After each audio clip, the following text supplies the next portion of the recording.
Hey everybody, it's Dakota again. This is going to be episode 5 of the Pipeline Podcast. Just a reminder, every Wednesday I'll have a new episode of the podcast.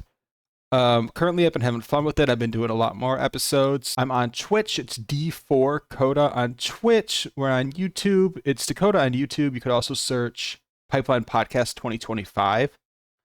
If you just want to find the podcast, search the Pipeline Podcast.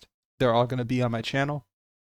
I do want to go over a little bit of what this podcast is going to be about. So, Pipeline Podcast, when you hear the word pipeline, it's kind of like the pipeline of maybe the politics or ideas that like got us to what's going on today and like how people perceive media today and politics today. I don't want to, I could talk about that for a while, but I don't really want to get into it too much. But mostly we're going to have like a lot of conspiracies, a lot of current events, some stuff that is a little older, but maybe it's because it's relevant today. I do love how stories develop over time. Obviously, there's going to be new updates to the stories. So like that will just add more content for us to cover. Again, I'm going to be doing this every Wednesday. At the very least, every Wednesday. If you kind of like to see the process of how these things turn into like a podcast episode, like check out those stream recaps. They're pretty cool. And then, a little bit later, once I get done editing it, I'll post it on YouTube. So, if that's your style, check it out. If not, wait for the video to be posted on YouTube. And now we are going to get into our main stories today. We have, I believe it's 5. The first kind of goes deep, and we're going to try to take a dive into it. How the farm industry spied on animal rights activists and pushed the FBI to treat them as bioterrorists. For years, a powerful big ag trade group served up information on activists to the FBI. Records reveal a decade-long effort to see the animal rights movement labeled a bioterrorism threat. I mean, that's just like a little intro, and this is already a lot. I did skim through the article a few minutes ago. I don't know everything about this, but let's just try to like, what do we take from the title, and what do we take from this little intro here? So a powerful big ag trade group. What's another word that we can use to describe that? There are some words.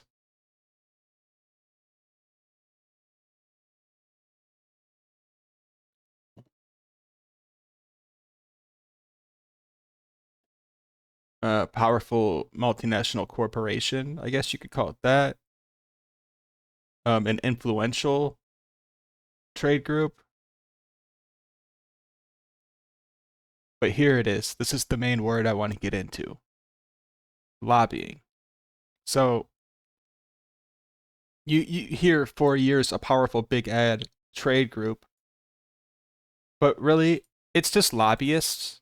So it's like lobbyists for like Tyson and stuff, like chicken people. So just trying to like take this story to like another level, be a little esoteric with it. Like maybe the problem isn't big ag trade groups. Maybe the problem stems from a much bigger issue, which is like lobbying in our government. So that's just kind of what I take from reading this so far, and we haven't even gotten into the article. So for years, a powerful big ag trade group served up information on activists to the FBI. So again, this is what they do. They're pushing their agenda. I'm pretty sure the activists are going to be like these animal rights activists. So this lobbying group for like Tyson and stuff is just submitting information about like people who don't support the farm industry, like to the FBI. Again, it kind of goes back to my take on ICE agents the other day. Like, right or wrong, this is their job, and this is what they're supposed to be doing, just like pushing their agenda. There are some problems with that, obviously. You look at how the country works as a whole today, and this is just how it works. And so this really shouldn't be a surprise to anyone that big ag lobbyists don't like animal rights activists because, you listen to all the animal rights activists and shut down all these factory farms. Big Ag is out a lot of money. That's what happened. Records reveal a decade-long effort to see the animal rights movement labeled a bioterrorism threat. So I'd love to get into that. What kind of information these farm industry lobbyists submitted to the FBI that would prove animal rights activists are a bioterrorism threat. So that's kind of what we're going to get into today. This article, again, it's very long. I'll just try and skim it. Again, this is what we want to focus on. How did these big ag trade groups, otherwise known as lobbyists for the farm industry, how did they go about trying to convince the FBI that animal rights activists are a bioterrorism threat? That's what's going on here. Hundreds of emails and internal documents reviewed by Wired reveal top lobbyists and representatives of America's agricultural industry led a persistent and often covert campaign to surveil, discredit, and suppress animal rights organizations for nearly a decade while relying on corporate spies to infiltrate meetings and functionally serve as an informant for the FBI. So, corporate spy is a bit of a stretch. If they're all like American companies, it's kind of just a little silly to be like, I'm a corporate spy. I work for a corporation and I spy on other corporations. You could just they're just lobbyists, or I guess just like corporate guys. A spy is a little bit of a stretch. Like an FBI agent undercover is a spy. The documents mostly obtained through public records requests by the nonprofit Property of the People. Okay, so we're actually starting to get into like some real these real companies. So we have Property of the People. They're a nonprofit that obtained a lot of the public records requests on this topic. It details a secretive and long-running collaboration between the FBI's Weapon of Mass Destruction Directive, the WMDD, whose scope today includes Palestinian rights activists and the recent wave of arsons targeting Teslas. So this is like very interesting to me. Lobbyists were trying to get animal rights activists to be labeled bioterrorism. So the FBI's Weapon of Mass Destruction Directive could like deal with them. Obviously, the WMDD has a lot better things they should be doing. The Animal Agricultural Alliance, a nonprofit trade group representing the interests of U.S. farmers, ranchers, veterans, and others across America's food supply chain. Oh, so let's see. Okay, I need to see this already. Like, I need to read this over again. The documents. Okay, so they're part of this secret and long-running collaboration. Okay, so these are the actors that we have here. We have the animal rights activists. We have FBI's Weapons of Mass Destruction Directive, and we have the Animal Agriculture Alliance. So we have the lobbyists, Animal Agriculture Alliance, we have the FBI, and then we have animal rights activists. Those are our players. Since at least 2018, documents show AAA has been supplying federal agents with intelligence on the activities of animal rights groups such as Direct Action Everywhere, DXE, with records of emails and meetings reflecting the industry's broader mission to convince authorities that activists are the preeminent bioterrorist threat to the United States. I cannot wait to get into this evidence. So I think we're just going to finish up this summary here, and then we're going to jump straight to that. What kind of evidence was submitted that these guys are bioterrorists? Spies working for the AAA during its collaboration with the FBI went undercover at activism meetings. Okay, so I guess when they say the word spy here, it's not the worst way to define it. So they're collaborating with the FBI and they are going undercover to these activism meetings. So you know what? Props to you, Wired. Maybe they are spies. They obtained photos, audio recordings, and strategic materials. The group's ties with law enforcement were leveraged to help shield industry actors from public scrutiny. That's interesting to me.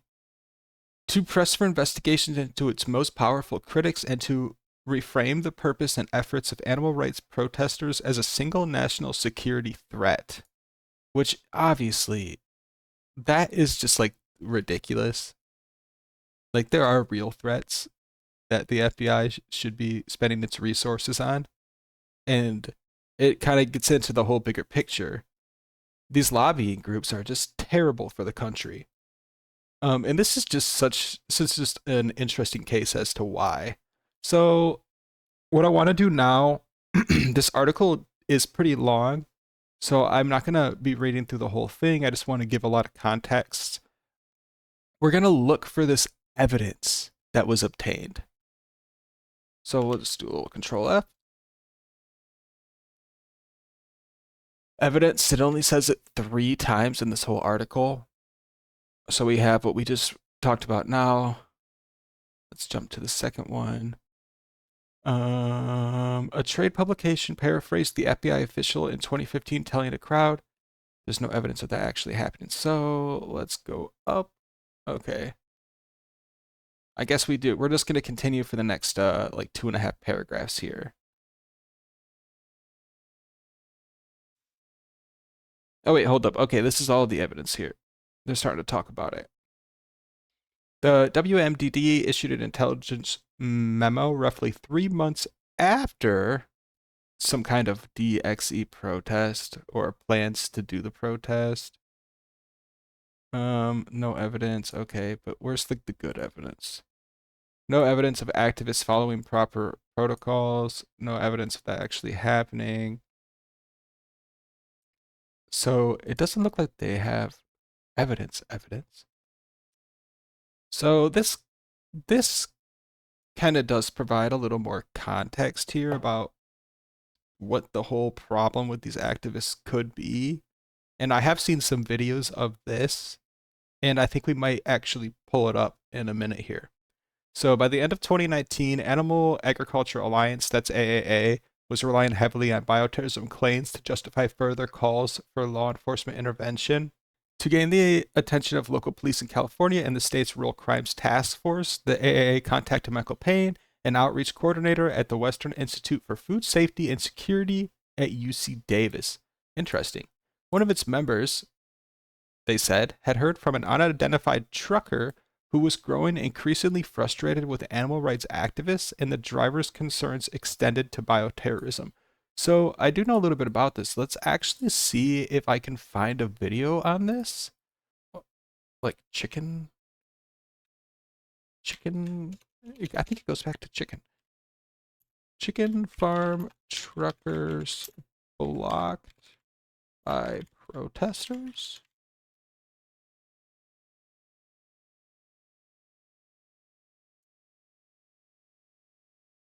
Don't want like a 20-minute video. Let's bring this to YouTube. I just want like a little clip Barcelona's of the like kind of protesters city blocking where like no a Tyson matter how truck, many tourists so we can, flood the you know, streets, have a little bit of video history- about what this might be talking about. So this is 2018. This is Can when you please just hear me this out? whole No, thing no, was all going work management on. platforms are the same. They take forever to learn, and Everyone about my conversation. So I see protests. I do see them standing in the road. I do see police. I do see a truck, but it's not being blocked.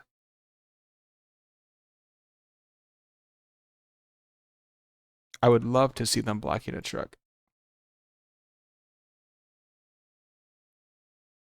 Okay, this might be great. KGW News. So it's like a Portland, NBC TV affiliate in Portland, Oregon. Okay, so it is legitimate. Let's watch this video. An unusual sight near Battleground Monday evening. an animal rights activist arrested for trying to steal a chicken, of all things. We had a home for it. We had a sanctuary that was going to let it live out its life. To understand how we got here, let me take you back a few hours. It was just after 3 o'clock in the afternoon, near Highway 502 and 29th Avenue. A truck hauling up to 6,000 chickens to the Kelso area overturned, spilling the chickens onto the roadway and into a ditch. Appears that a new driver on this route, en route to Longview for Foster Farms, was making an illegal U-turn for a commercial vehicle. Trooper Will Finn says while a lot of the chickens survived the crash, a number of them did not. They're going to start collecting the chickens and separating the live ones out from the deceased ones. And then once that happens, then they'll take the truck and get it back on its tires and then haul it out of here. And at that point, there's obviously a lot of debris on the roadway. Street sweeper's going to come through and clean everything up. As the hours-long cleanup was unfolding, a dozen or so animal rights activists descended on the intersection, all of them outraged at what was happening. And this just So I do want to just kind of put in my take here a little bit. Like there's like activists and there are protests and then there are criminals. These are all like different things, but there can be some overlap. So like if a commercial truck, turns over and a bunch of chickens die and you want to go be an activist or like protest that, if you go there and like commit crimes, it's going to make your cause look bad. Is kind of my take on it. So like, don't steal chicken. Let's just continue with the video. just shows the lack of compassion and the lack of common decency that the chicken industry has for these feeling intelligent birds. Amber Canavan was so passionate about getting the live chickens to a sanctuary, she actually grabbed one and refused to let it go. Troopers negotiated with her for upwards of an hour, eventually arresting her, much to the dismay of her fellow activists. They wouldn't release one injured bird who likely will just be murdered and not even be a profit for them at all. Now, Foster Farms did... All right, so my take, we did go into this looking to see if we could find like protesters like blocking a truck, but I guess stealing a chicken is kind of like a very close comparison to that. So, you know, truck turns over, protesters come out, one of them steals a chicken, which, whatever you think on like animal rights, like that chicken was owned by like the company, like the farmer company. So it is stealing, you know, that is theft. So whatever, at the end of the day, if she gets arrested for stealing a chicken, that's just like, I mean, it is a little stupid. It's just like, don't steal a chicken, but also like if she did steal a chicken, like who really cares there? But you know, there are laws and they need to be enforced and all that jazz. What we didn't see here was evidence of bioterrorism. So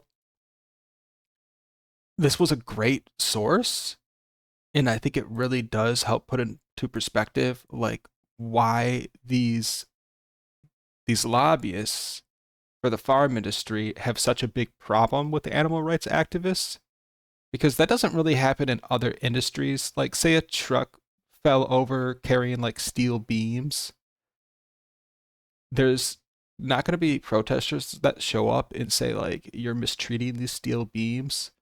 It's just, you know, it's because it's an animal. So some people have very different takes on that.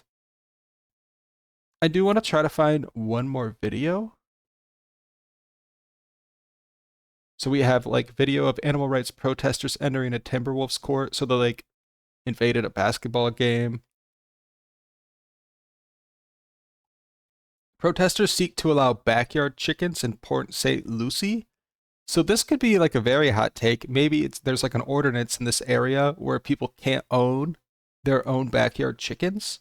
And that would go back to, I'm sure, these lobbyists, you know, passing some kind of law, or at least supporting that law, to where people couldn't grow their own chickens. They would need to buy it from like the companies that these lobbyists work for.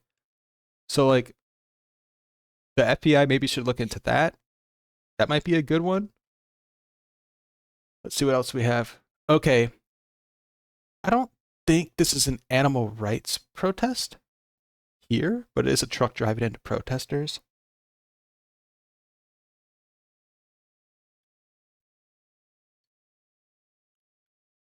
I do think I've given enough context on this at least, so let's just go. Oh, so here's a Vice article. Animal rights extremists trespassing to rescue chickens. So this is kind of just what similar to what we just watched. You know, like an animal rights activist. I wouldn't say extremist. Even if you do steal a chicken, I mean, that's not very extreme. But an activist trespassing to rescue chickens, you know, steal chickens. It's not their chickens, so you can't really rescue them. It is silly. Let's scroll back down to where it talks about like no evidence. Oh yeah, this is what I wanted to kind of finish on, and then we'll go to the next story. New ammunition. By the end of 2019, the Animal Agriculture Alliance was relying heavily on bioterrorism claims to justify further calls for law enforcement intervention. So like, we haven't really seen that. I've looked on this source for the evidence. We'll take one more look before we go. I've also looked for like videos. Animal rights evidence of bioterrorism.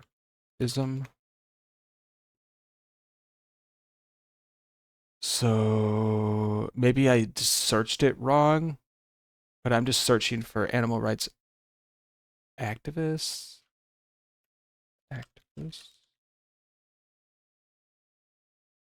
And I'm just seeing a lot of like these activists are stealing chickens, which I wouldn't really call bioterrorism.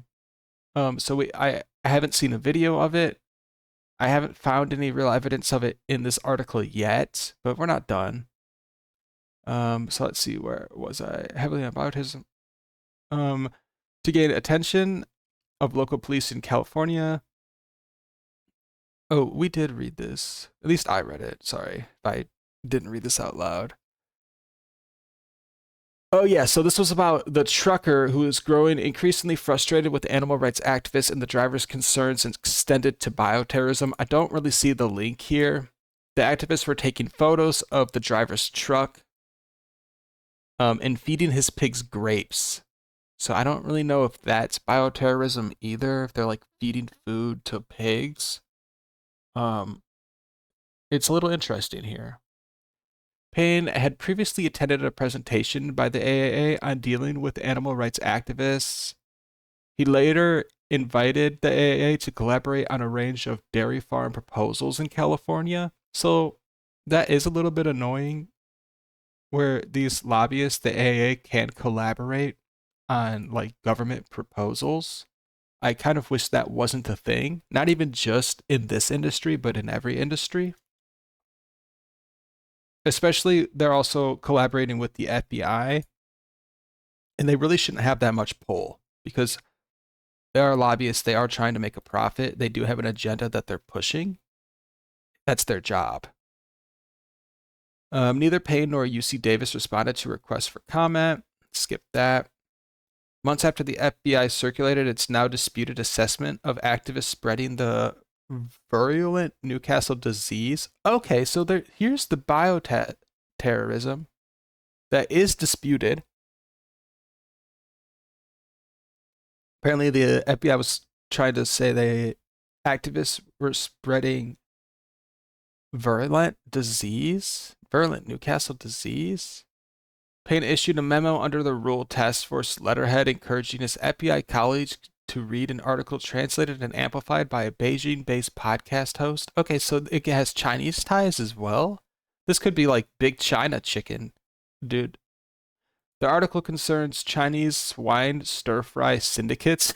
What?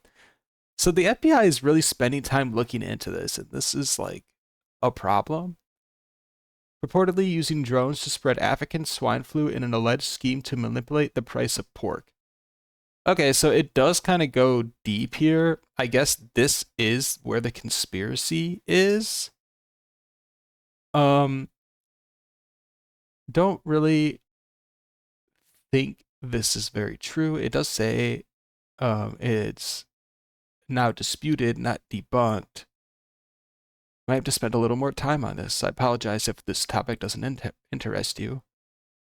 Payne suggests weaponizing the allegations to achieve specific policy goals here in the U.S., such as allowing farmers to declare livestock facilities no-fly zones. I guess you could make the case for that. That way no one could drop chemicals on your animals. But these activists aren't doing that. They're just stealing chickens. And then you want to try and make it a whole Chinese thing, and say that's why you should justify it, because China might do it. When really your problem is just you want these activists to stop bothering you. And again, the FBI is like collaborating with these lobbyists, and it's just such a waste of time and money and resources. No-fly zones. Combined with the assessment from the FBI indicating activist trespass is a real and present biosecurity threat. So I guess biosecurity threat here is like they might steal the animals. Biosecurity, like bioterrorism, just putting a bio in front of it because they're farm animals, is a little ridiculous to me. The Chinese pig gang claims the industry ammunition to ensure sheriffs do a proper job in responding to complaints. Don't know what to make of that. Significantly, the podcast host, this is that Chinese podcast host, whose blog was shared by Payne. Payne is one of those lobbyists. He actually works for a university, but he's collaborating with AAA right now, or at least at the time that this took place. Openly rejected the pig gang allegations, so I kind of reject those as well. Drawing attention to the Chinese government's ownership of the news outlet that originally reported the story. Okay, so Mr. Podcast Host is saying Chinese government just made that story up, as well as counter-reporting by a respected independent outlet. So, okay, that's great. So, the pig gang allegations, most likely false. We're almost done here. Payne's email notes that he forwarded the article to a slew of local sheriff's department as well as the state's WMDD office, which in turn passed it on to the FBI HQ for their situational awareness. So this is what the lobbyists do. He's just pushing his agenda. It's not like there's like real terrorism here. He's just pushing an agenda. Information gathered on DXC's activities by the AAA was widely disseminated to federal, state, and local law enforcement agencies around the U.S., as well as the Royal Canadian Mounted Police. Love those guys. They're dope. In a February 2021 email, the group provided the WMDD office information on 3 events that DXC and other activist groups had planned, including a Zoom class. So I wouldn't really call a Zoom class an event. I was thinking more like, let's go to this farm and steal all the chickens. I would call that an event that you should be worried about, not a Zoom class. A vigil at a pork processing plant. As long as it's peaceful and they're not going to start stealing these pigs, there's nothing wrong with that. An activist killed in 2020 by a livestock transport truck outside an Ontario slaughterhouse. Oh, let's look into that. So there was an animal rights activist that was killed by a truck driver. Oh, we need to go back to YouTube.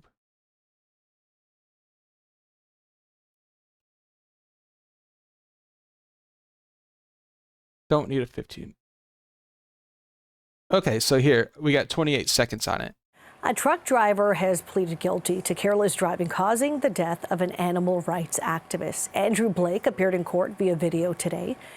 65-year-old Reagan Russell was demonstrating outside a Burlington slaughterhouse on June the 19th, 2020, when she was run over by a truck.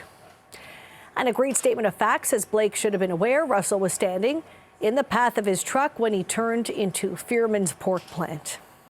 So I can tell you what I make of this.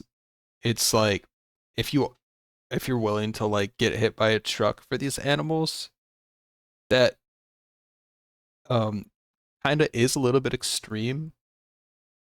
It is just dangerous to stand in front of trucks.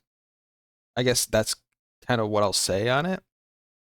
Don't ever put yourself in harm's way, even if you believe in the cause a lot like that. You're just an activist. Um, Also, the driver, of course, it is careless driving, you know, and I'm sure that does add a lot of stress to these truck drivers, but it's the job you signed up for, so you do have to do it. And you need to be careful because these people might jump out in front of your truck. I wish there was a video. I'm sure the girl didn't jump out in front of the truck. I'm sure he just didn't see her. She was standing there. Wish there was a video on that. I'd love to see it. So there are a lot of tensions between these activists and like the people who work at these farms. And it seems like mostly it's the truck drivers because those are the people who have to go in and out of the farms with like the livestock. For the FBI to be involved, I guess my take would be it's important for it to be on the FBI's radar, but it's not terrorism. That's just the lobbyists trying to make that terrorism claim so they can get support.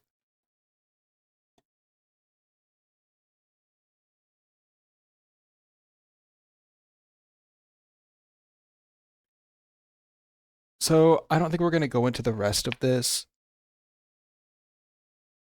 Maybe someday we'll go a little deeper on it. No promises on that. This isn't something that really interests me all that much.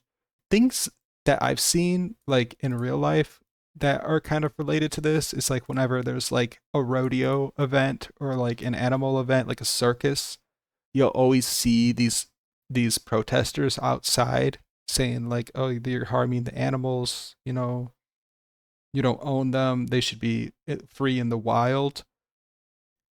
I heard like a very hot take about that one time. That's kind of like the best thing you could do for these animals is like bring them in and not let them live in the wild because they're just going to get eaten or like die a terrible death. Like the most peaceful thing you can do for an animal is keep it in captivity. That's like how some people see this. Although they might not be as happy and they're going to be out of their elements, but they're not going to get fucking killed by like a predator. Interesting take on it, I guess. Don't have much more to say on this. And I did spend way too much time on this article. Coincidentally, the next story we go over is also going to be animal related. What is this? This is not the article I want, but we might bookmark this. This looks interesting. So, next story. Trump launches knockout assault on dying honeybees. I do have some hot takes on this. Don't know what this is about, but it's a 2-minute read, so follow along with me. Already decimated honeybee colonies are the latest victims of President Donald Trump's policies, a new report revealed Wednesday. So they're making the claim here that honeybee colonies are already decimated. I wish they would go into like more detail on that. I know there's a lot of like chemicals and stuff that are used that do kill these honeybees colonies, but as far as I was aware, there are still honeybees left. They're not decimated. But maybe it's just what they're talking about here is that a lot of these honeybees have died. The honeybee population has declined significantly. So I think that's what they're saying here. Since June last year, the U.S. honeybee industry has seen its worst period ever. More than 60% of the insects mysteriously perished. Okay, so that's very interesting. So The Atlantic reported that 60% of honeybees disappeared since June last year. So like starting last June or last June they were talking about it? It was early January when they realized the bees were in trouble. So that would have been January 2025, I believe. Okay, we're actually going to have to come back to this because it starts talking about a point I wanted to bring up a little bit later. So the insects mysteriously perished. It threatened devastation for the industry that ships millions of colonies of the pollinators to farms and orchards across the country. So are these bees that like a company owns that they ship to farms that disappeared, or are these just like wild honeybees that disappeared? The government stepped in, sending samples to the Department of Agriculture's 5 bee research laboratories in a desperate effort to find the cause. But in just a few weeks, Trump has virtually killed that research, The Atlantic reported. Okay, so that does bring it a little full circle here. So they were going to study why the bee population was declining. It looks like Trump probably took out funding. Yeah, Trump cut funding for that. I'll kind of like make the case of why maybe that's not a bad thing here. I'm not going to say I'm right. I'm just going to say like maybe this is a take on it. But I do want to continue with the article. Now, scientists, farmers, and beekeepers alike are racing to recover and prevent the next massive die-off before it's too late, The Atlantic reported. Yeah, makes sense. They don't know exactly why they're dying off. And it doesn't seem like it's wild honeybees. It doesn't really say, but it looks like these are like captive honeybees that are used to like bring to farms to pollinate. The cuts put the whole industry is in limbo. So that's going to be a typo there on MSN's part. This doesn't really make sense here. I wanted to believe MSN was like a great source, but that's something that they should have caught. Unable to rebuild wiped out colonies or treat surviving bees because beekeepers have no idea of the cause of the deaths. So this is also a little bit misleading. And what is this magazine? The magazine stated The Atlantic?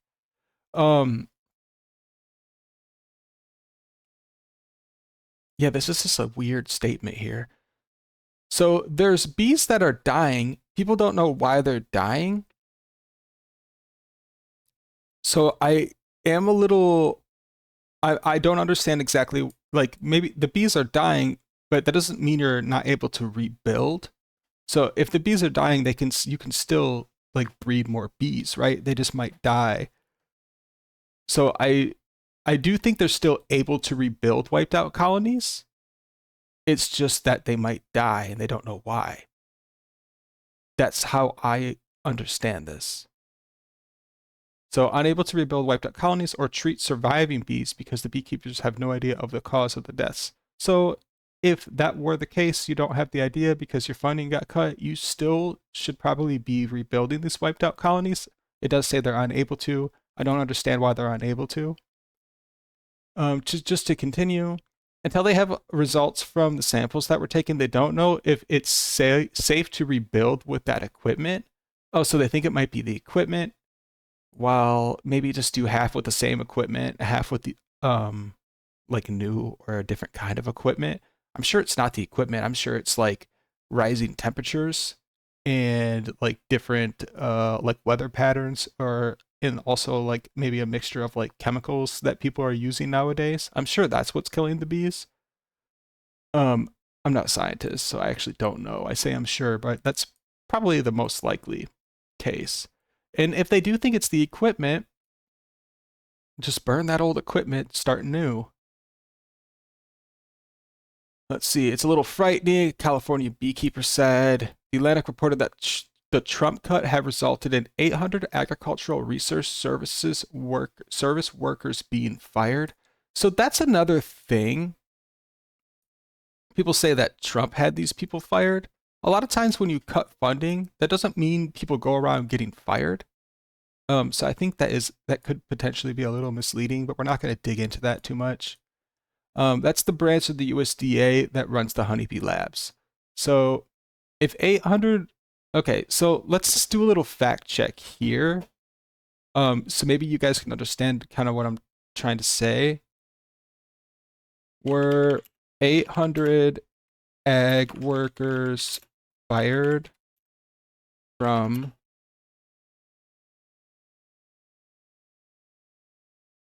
the USDA due to Trump funding cuts?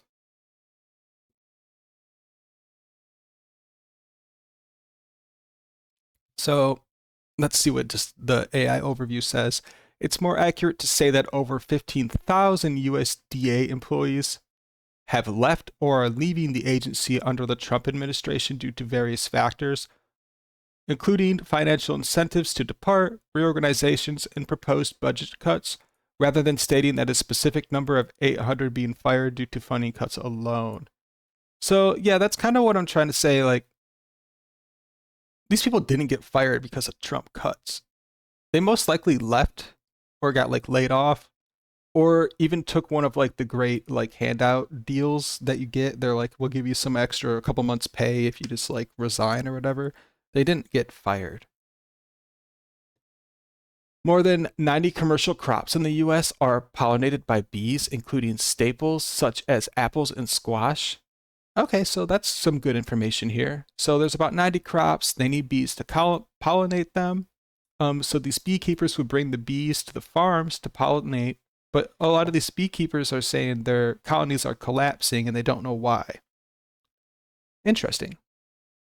Even a modest reduction in crop yields, courtesy of honeybees dying off or beekeepers quitting the business, would force the U.S. to import more produce, which, with tariffs looming, is unlikely to come cheap.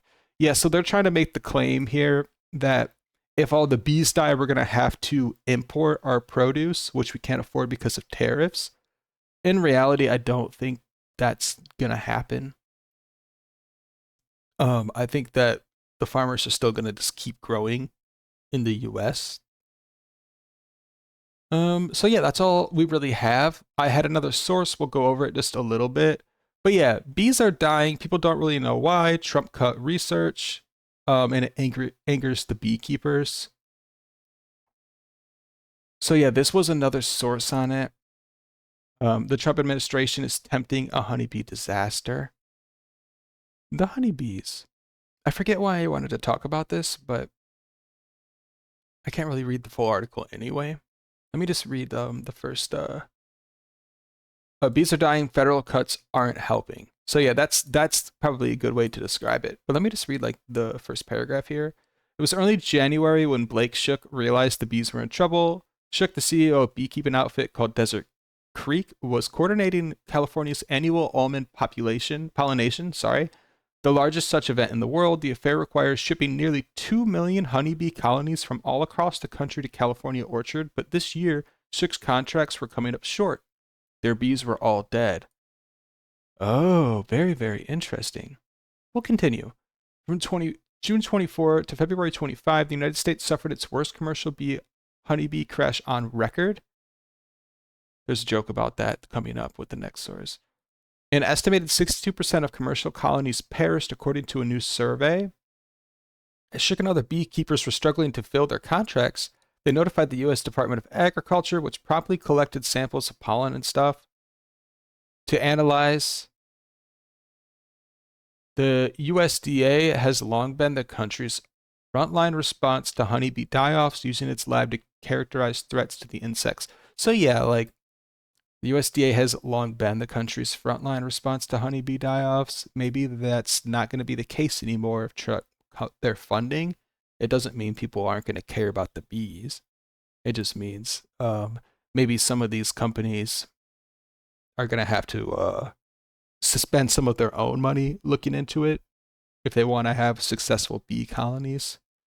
My hot take as like an uneducated person on this is like, maybe get them into some kind of environment, like controlled environment, like inside a facility where you can like monitor the temperature and airflow and take like air quality samples.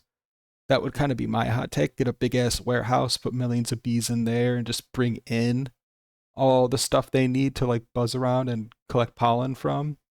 I don't know if that's possible or profitable, but that's an interesting idea. We have one more story on this. It's kind of related. Beekeepers swarm to rescue millions of escaped bees after truck crash. So this is going to be fun. Let's take a look at the video. I think we got to suffer through this ad first. I apologize. Look at that. There's bees everywhere, man.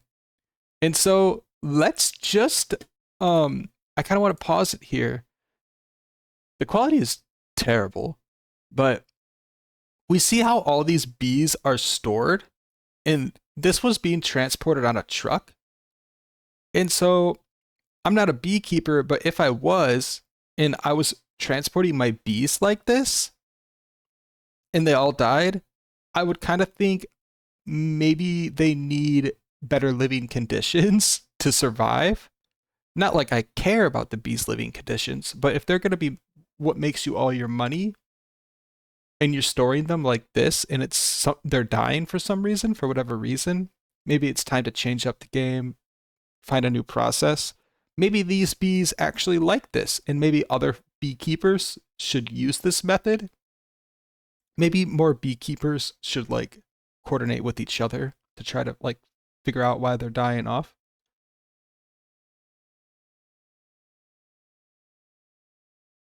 Look at how many bees there are. They just cover everything.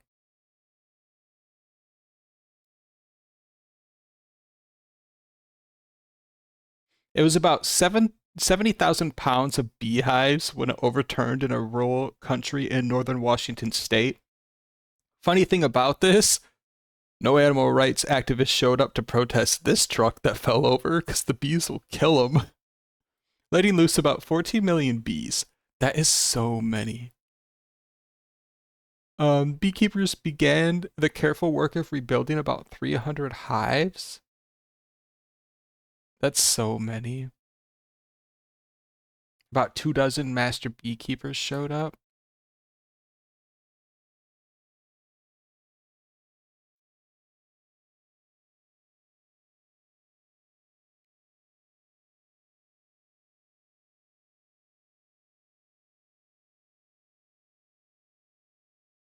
It goes on to claim here 1/3 of North America's native bee species are at risk of extinction. Let's compare and contrast that. So the Trump administration is tempting a honeybee disaster. 1/3 of North America's native bee species are at risk of extinction. And we had one more fact like that. An estimated 62% of commercial colonies perished. So I wonder if 62% of commercial colonies equates to about 1/3 of North America's native bee species. I would love to see comparison on wild bees and how their populations have declined. This is just talking about how we need bees to pollinate. About 90% of wildflowering plants and 75% of food crops around the world depend on pollination to produce fruits and seeds.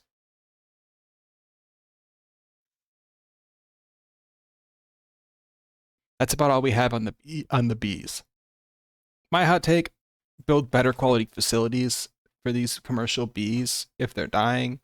I'd also love more research, but we're not going to get that because of Trump USDA funding cuts. I'd love more research on wild bee populations to see how their populations are doing. That's kind of my hot take. There isn't really a conspiracy. It doesn't really go that deep. It was just a very interesting story to me, and that's why I covered it. Let's go to the next story. Argentina cuts child poverty by 1.7 million amid historic austerity, defying expectations. So a little background on Argentina. A while ago, like it wasn't doing well economically. They elected this new guy, and he just basically gutted the government to get out all the bloat and corruption, and it worked. This is, South America, where like there more corruption in local government and stuff is going to be happening compared to like the United States or like other like more developed countries. Not trying to shit on any South American country, but you have to keep that in mind. Let's look into it a little bit. Argentina reduced child poverty by 1.7 million in 2024 despite implementing one of Latin America's most aggressive fiscal reforms, according to UNICEF and INDEC Statistics Bureau. The national urban poverty rate plummeted from 52.9% to 38.1% in 6 months, while extreme poverty halved to 8.2%, marking the sharpest decline in decades. President Javier Milei's administration achieved this while slashing public spending by 5% of GDP and navigating a 1.7% economic contraction in 2024. Key drivers included targeting welfare programs and inflation control. The government expanded the universal child allowance to cover teens up to age 17 and increased food card coverage, directly aiding vulnerable households. So, what I was just saying about him doing a lot of cuts, he actually didn't cut, is what it looks like, for like child poverty. He expanded universal child allowance to cover teens up to age 17. Very interesting here. Monthly inflation dropped by a big margin, over like 20%, stabilizing prices for essentials like food and medicine. So yeah, they really focused on that. Obviously, that's going to be a major contributor into getting kids out of poverty as well. Private sector wages grew 3% above inflation, which is good. The labor market added 13.6 million jobs, so it's great. So yeah, I do want to just go, it doesn't really, it just really doesn't have too much information here. It really just focuses on how they expanded universal child allowance, but it doesn't really talk about all the cuts that the government did. UNICEF's Argentina representative called the progress striking, but urged longer-term solutions to address gaps in healthcare and education access. Milei's reforms, deregulation, spending cuts, and current stabilization yielded Argentina's first budget surplus in 14 years. So this is kind of what I want to get into. He did really cut a lot in the government and reduce some regulations. And then he focused on making sure, inflation wasn't out of control anymore. But this article really just focuses on how he expanded the universal child allowance. But that's just one of the things that he did. When you look at all the cuts he made, there was a lot more cuts than things that he did expand on. And when it all comes together, this is what we see. 1.7 million children cut from child poverty. And it doesn't really go into it too much more here. But I'm sure I can find just like a great video that really talks about this better than I can. And I bet it will even be like just a minute or two.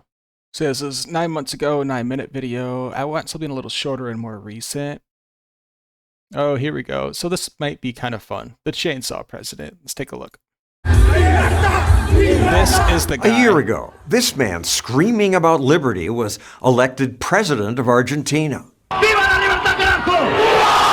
How does that work? So like you see that president, he seems crazy, a lot of energy. But you look at his track record and he's doing a very good job. Doubt? Well, Javier Milei is a libertarian who promised to slash government spending. And he did promise to do it, and he also did it. Of course, reporters called him far-right radical.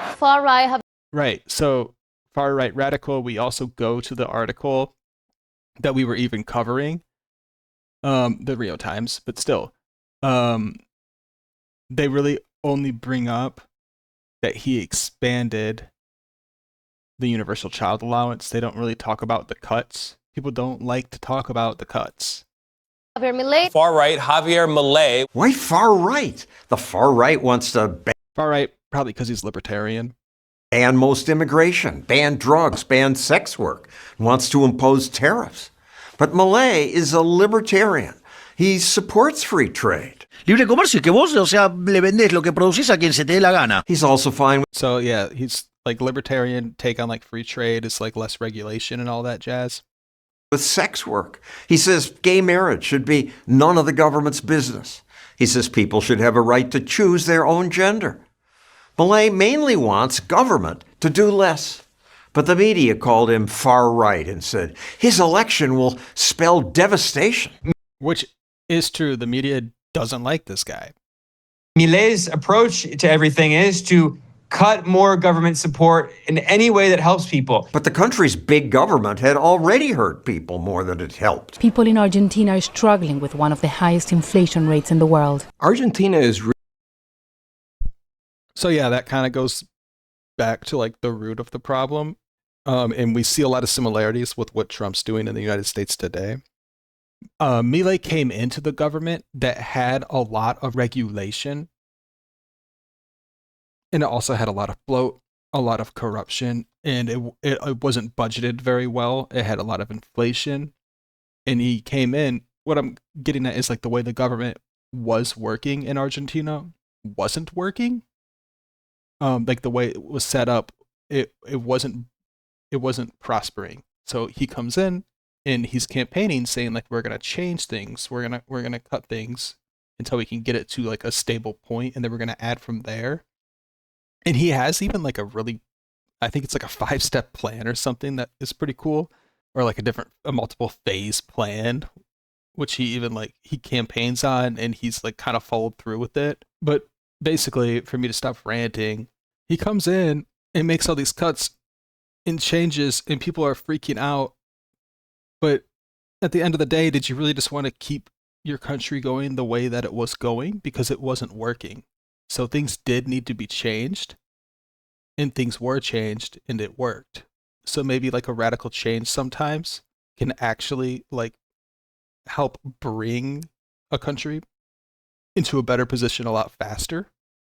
Really like a warning and an example for the United States. Ian Vasquez studies Latin America. Argentina was one of the richest and one of the freest countries in the world, and then it started down a path of greater and greater government intrusion. It's the case study of a country that was once rich and became poor. Javier Milei has become elected president. When Milei came into power, there was 40% poverty rate. There was annual inflation of over 200%. The media said Milei can't fix that. He's a snake oil salesman, a TV pundit with no government experience.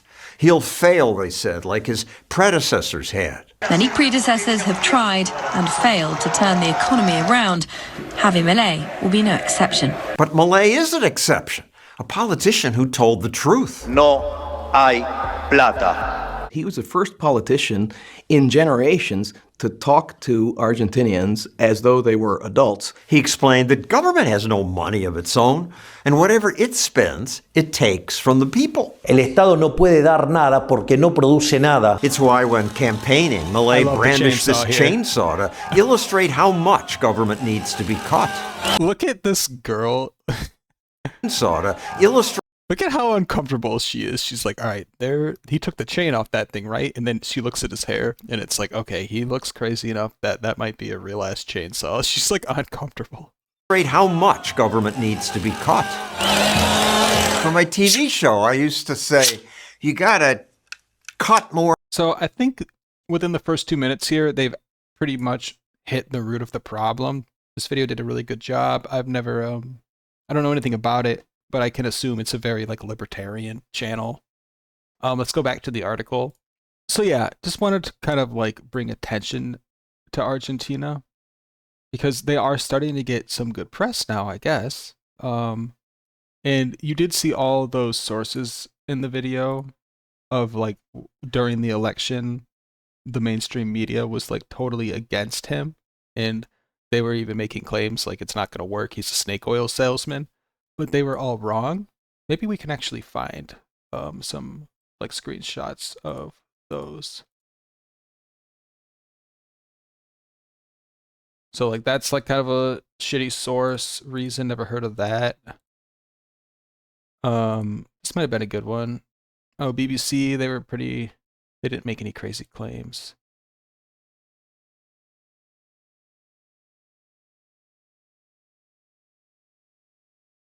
So yeah, here's The Guardian saying that Milei would spell devastation for Argentina. So basically that was a false claim that they made. That's The Guardian. That's supposed to be a credible source. Don't know about this. Let's see if we can find another one. Don't know about that. I think there was another one that was from actually like a real source. So here's some.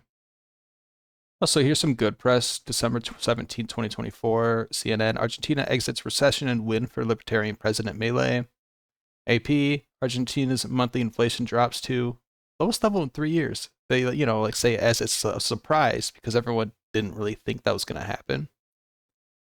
So it's really good stuff.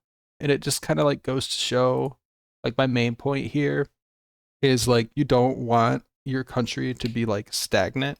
Like maybe a lot of like ups and downs is better long term for like your country's success or even like economic success. It could even be like you could take that philosophy, put it towards like a business, it'll be the same thing. And like drastic change can actually be a good thing. That's kind of what I wanted to get at here. I'll try and sum it up later a little better if I could. But of course, I saw this and it was a very interesting headline to me. And of course, it's good news. You know, it is good news. 1.7 million in Argentina out of poverty, child poverty. So, good news. We will continue to the next article. I have 2 more stories and we're kind of going long on time today. So I actually am going to save, I have another story on Kash Patel. I'm going to save that for later.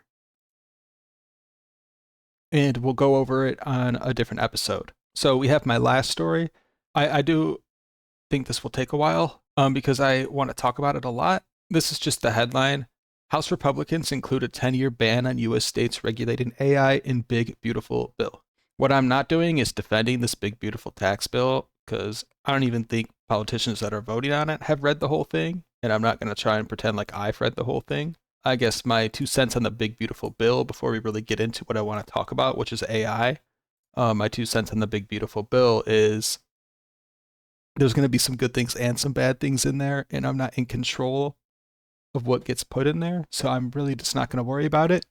But once it gets all completed, finished, and passed, and it's like a real bill, then I will look into it and we'll take a deeper dive into it. But here's something that's been added to the bill that I think it should be a main talking point on the bill, but it's not. 10-year ban on U.S. states regulating AI.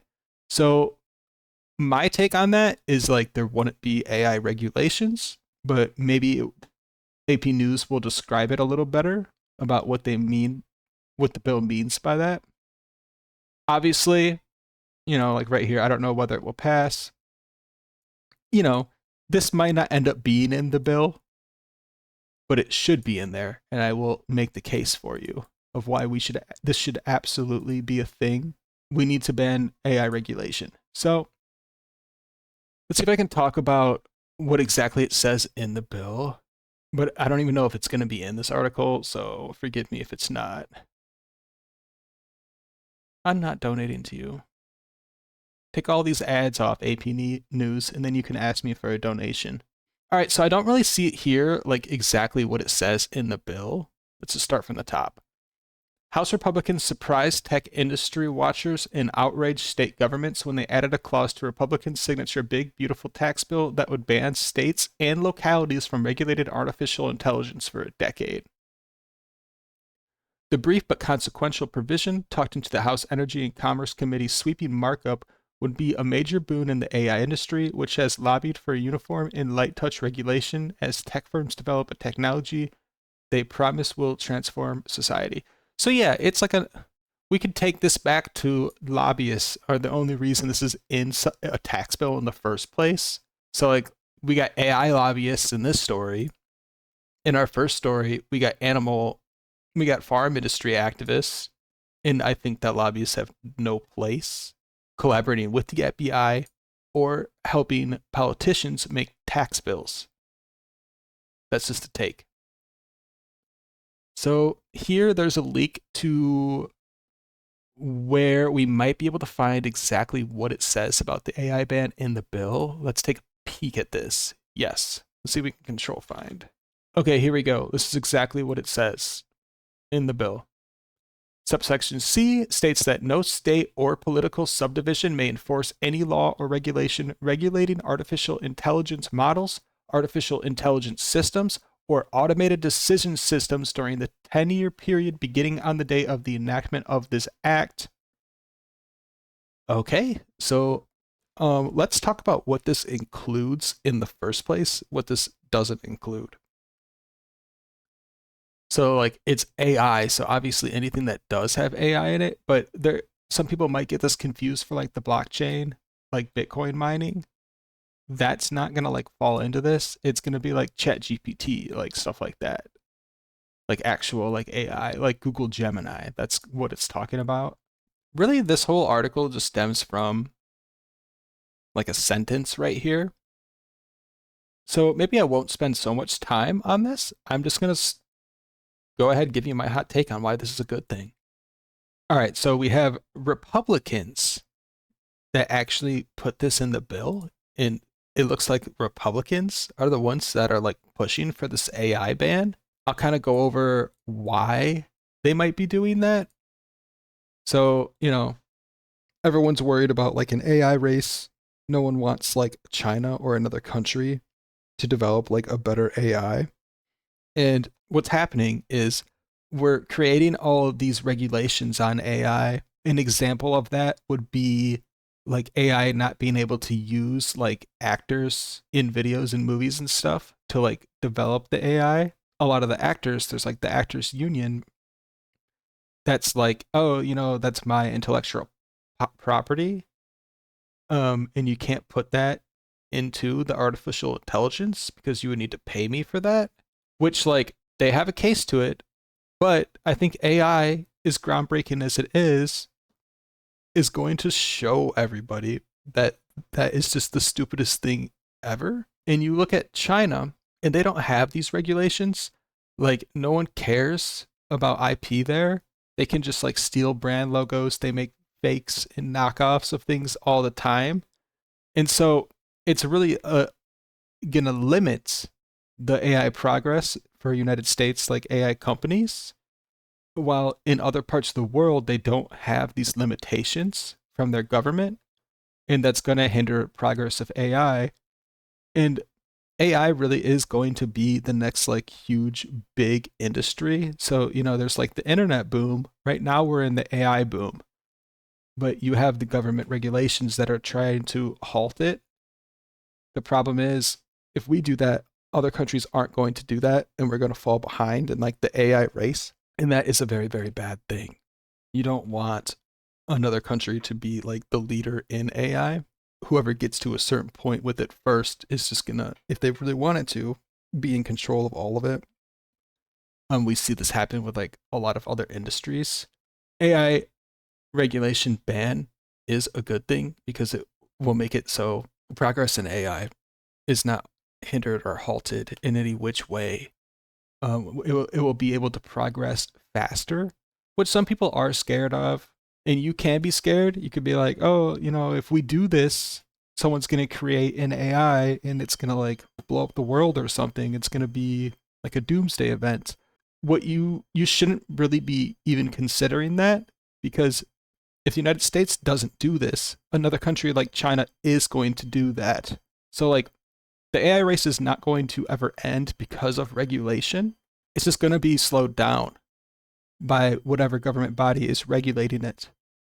So if you really think AI eventually could get to the point, if it's not regulated, where there's like a catastrophic event, well, that's going to happen then if you really think that.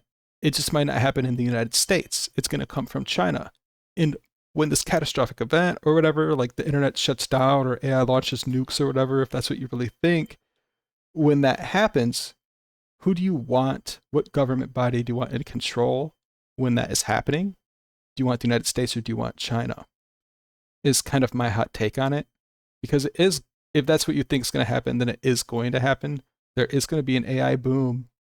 And no matter how many regulations you put on it, it's still going to happen. People are still going to develop it. Think about these AI companies.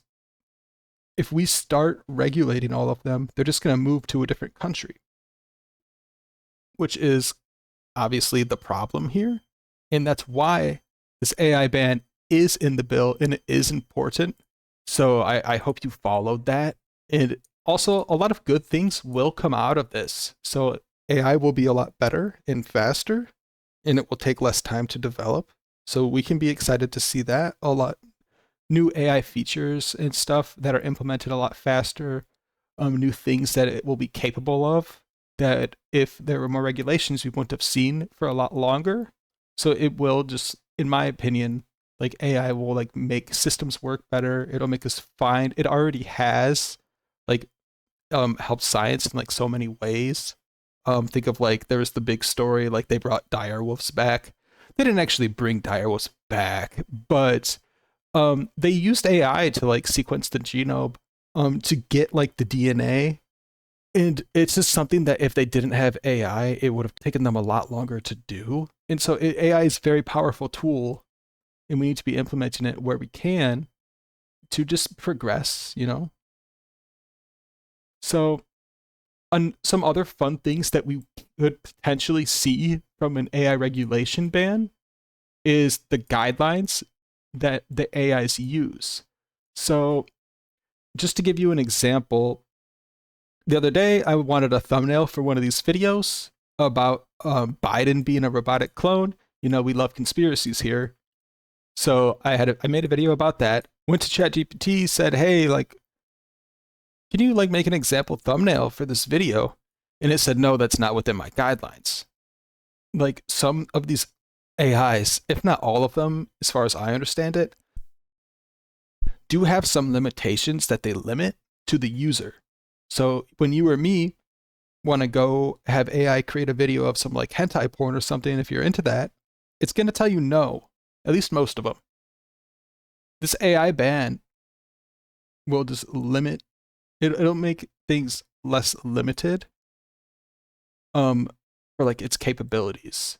So you'll be able to do more. I'm sure everyone has had, I mean, unless I'm like I'm not the only crazy conspiracy person. I'm sure everyone has had a time where they tried to search something like in AI or ask it to do something that it wouldn't do. And it can be a little frustrating because you know it does know like the answer or like what to show you, or it could do like the prompt given, but it has guidelines that it won't do it. And a lot of these things, these guidelines, like it not being able to make a thumbnail example about Biden being a robotic clone, I don't think there's any legitimate regulation. There's no law that says it can't. It's just the company that says it can't. Whether that's a good or bad thing, what I'm trying to get at is like these companies already do regulate their own AI in their own way. And who's to know if that's a good thing or bad thing? There's also like the example that you've heard in the news a lot, like a long time ago, like Google's Gemini was you like ask it to create a photo of like Nazis and it would have like diversified Nazis. So like it gets things wrong because of these guidelines and like these incentives that the programmers make. So I think it's the wrong approach to regulate these. And that's just one of the reasons it's the wrong approach. The other wrong approach is my main point earlier, where another country is just going to do it if we don't, and they're going to try to surpass us in like AI progress. I do appreciate you listening to my rant on AI. Again, we have all these headlines about it and all these articles about it, but I'll just read exactly, say this big beautiful bill was passed. I'm just going to read exactly what that would mean for AI. It states that no state or political subdivision may enforce any law or regulation regulating artificial intelligence models, artificial intelligence systems, or automated decision systems during the 10-year period beginning on the day of the enactment of this act. So yeah, what it's saying is there will just be no regulation on it. But you know, like the companies that make the AI can regulate the AI as they see fit. Just the government can't. So yeah, we have artificial intelligence models. That's going to be like ChatGPT. Artificial intelligence systems. I don't know if I could give you an example of that. Let's see if Google can give a really good example.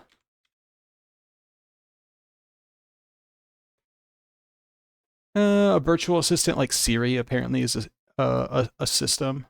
Let's see what else. Self-driving cars, stuff like that. And in my opinion, it's important that we try to advance that kind of technology.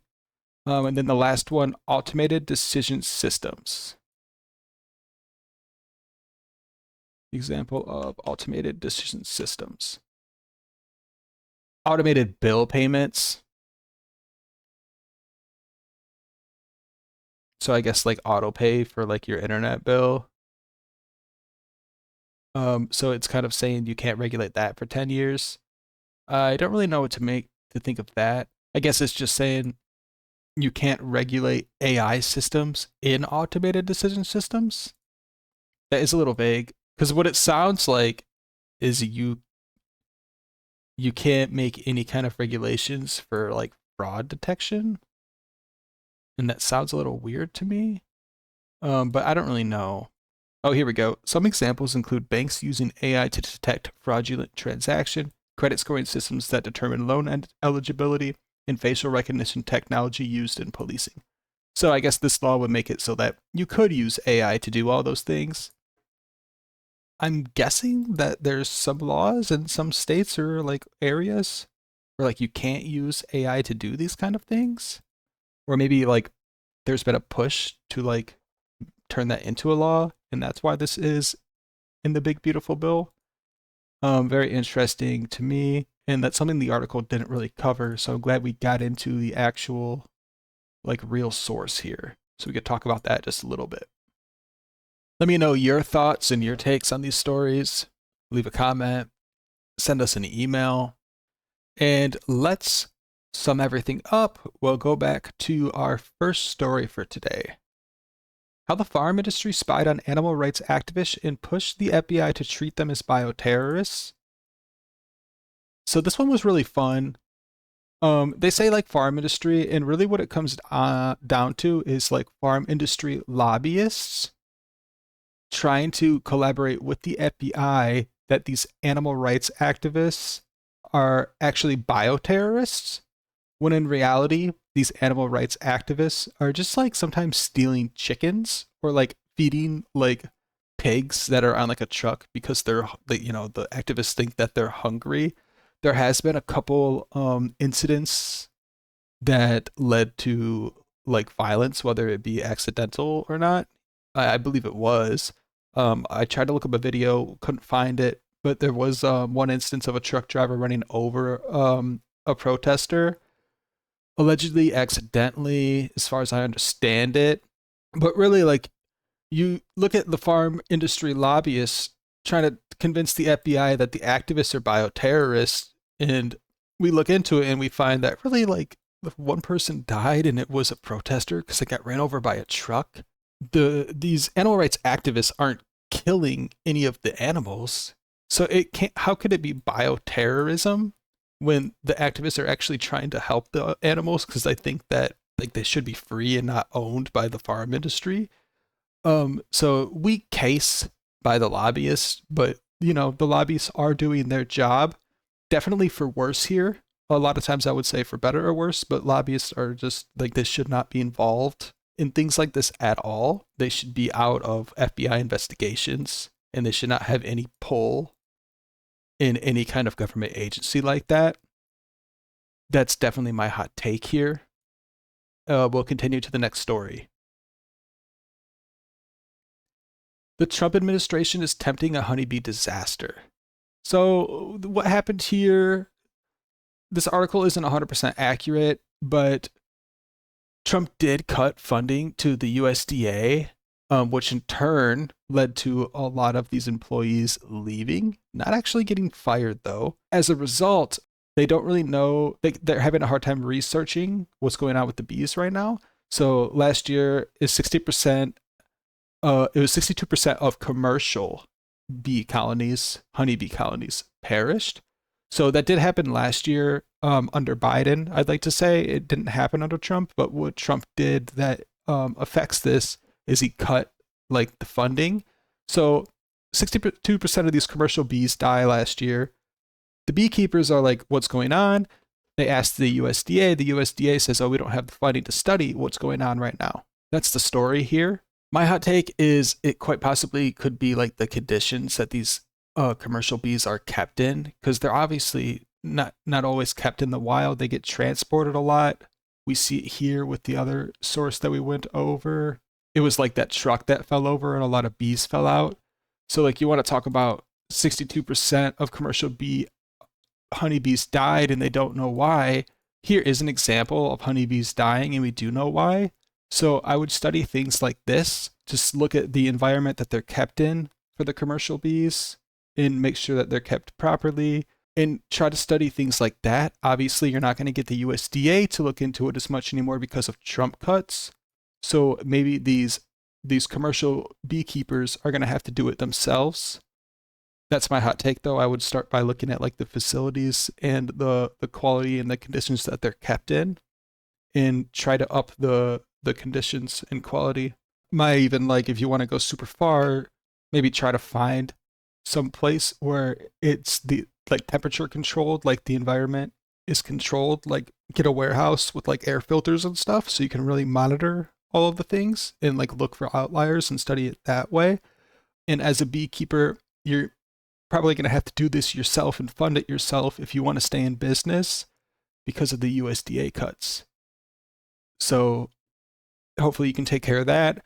It also doesn't really go into wild honeybee populations, and if they've declined 62%, it really does just claim it's only commercial. So would love more information on that. Obviously, we're not going to get it because of the USDA cuts. So if there is another development to this, we will cover it. The bees do interest me. I am terribly scared of bees. So anytime I see a bee article, it sticks out to me. I wanted to take a closer look into this. Next story. Argentina cuts child poverty by 1.7 million amidst historic austerity, defying expectations. The story here is, what's his name? Milei. Javier Milei gets elected like, a year or two ago or whatever, maybe longer. He is making all these claims because he is libertarian, like we're going to gut the government. The government doesn't have any money to spend because any money that it spends, it takes from its own people. He's saying like inflation is high. The way the Argentinian government is going right now isn't working. So we're going to make some changes. Mostly the changes are just from cuts. He cuts a lot of like government programs. And people, especially mainstream media, specifically The Guardian, they don't like that kind of thing. No one likes to talk about cutting like government organizations and government funding. That seems to win you a lot of bad press. So kind of why I brought it up here is because we're seeing that happen in the United States right now. It happened very recently in Argentina, and it did end up working so far. So like kind of the case is maybe we should look at Argentina as a good example of what's going on in the United States today. If things go the same way it did in Argentina, it actually did work out. Another thing to point out here is that he did make a lot of cuts, but he doesn't only cut things. So he does bring in more money to programs that actually deserve it. So he does cut a lot of things, but that does allow more room in the budget. So what he does is he expands the universal child allowance, which is just one of the factors that 1.7 million children are out of child poverty in Argentina. There was a lot of other factors that he did as well, but the article just really talks about that a lot because they don't want to talk about the cuts. That's not something that people like to hear about. He stopped inflation. Wages went up, like private sector wages. He added more jobs. They're projecting 5.5% GDP growth in 2025. Agricultural exports surged 81% in 2024. This also goes to like a lot of deregulation that he did in the government, which led to like, just farmers being able to like sell things, especially export them more easily. And I can't go into like the complexities of a whole country. I just wanted to give you a little overview. People don't like to talk about the cuts that Argentina made, but basically, so far it's going well, is the story here. So this is the last story. House Republicans include a 10-year ban on U.S. states regulating AI in Big Beautiful Bill. This is a good thing because other countries, specifically China, are working on AI, just like the United States. The issue is China's not regulating it. And if you're scared of unregulated AI, what sounds more scary? United States AI company that's unregulated or a Chinese AI company that's unregulated? Who do you trust more? Who do you want to have all that power? Because AI is a very powerful tool. You could even argue like more powerful than like the internet, more game-changing than the internet. It's huge. If one country has all these regulations and another country doesn't have the regulation, where is the AI company going to go and like develop its AI? It's going to go to the one with the least amount of regulation, and it's going to help the economy and the people and all the systems there in that country. And you want that to be the United States. You want these AI companies to be here. You don't want them to leave due to regulation. Also, I kind of go into how all these AI companies already do self-regulate their own AI. It's just like they do it however they feel, whether that is right or wrong. If you have the government also stepping in, it's just going to make things a lot worse, and it's going to incentivize them to go and move to a different country, which we do not want. We want to be the leader in like the AI boom. And so far we are, and we don't want to fall behind because of too much regulation.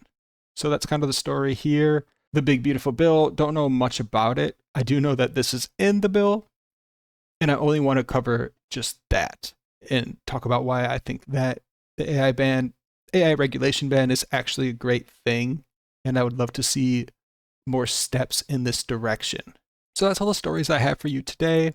I did have another one, but this episode is kind of going long, so we're not going to get to it today. We will get to it at probably just the next episode. That will probably come out in a couple days here. At the latest, it will come out next Wednesday. But realistically, probably like Friday, if I can just make sure I have time to like get to it. Again, we are live on Twitch when we record these episodes. It's D4 Coda on Twitch.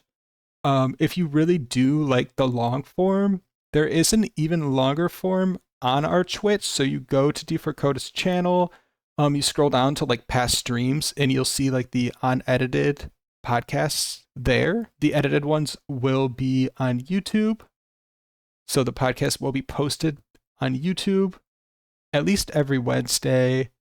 It's going to be talking about mostly current events that are in the news, stories that interest me, and kind of like my hot takes on them, why they're even relevant in the first place, why they're important. We'll also be going over like how people see these headlines, see these articles, what they make of them, and why.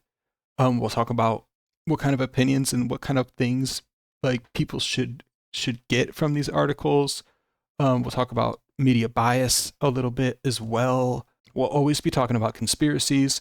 We didn't really have any conspiracies today, nothing like too crazy. We did have some speculation. We did have some hot takes, but nothing like Epstein today. We'll get into more stuff like that.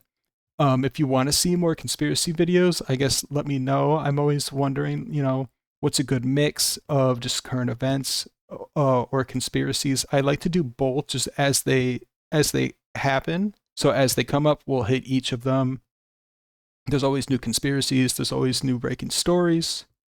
Today we mostly just had stories, but next week we'll have to see what we end up covering. If you have an idea you want us to cover, let us know. We'll look into it. Maybe it's something that isn't quite developed. We might wait on it, sit on it for a while before we go over it. Maybe it's just something that I don't really find interesting. It's all good. That's going to be it for this video. I will catch everyone in the next episode.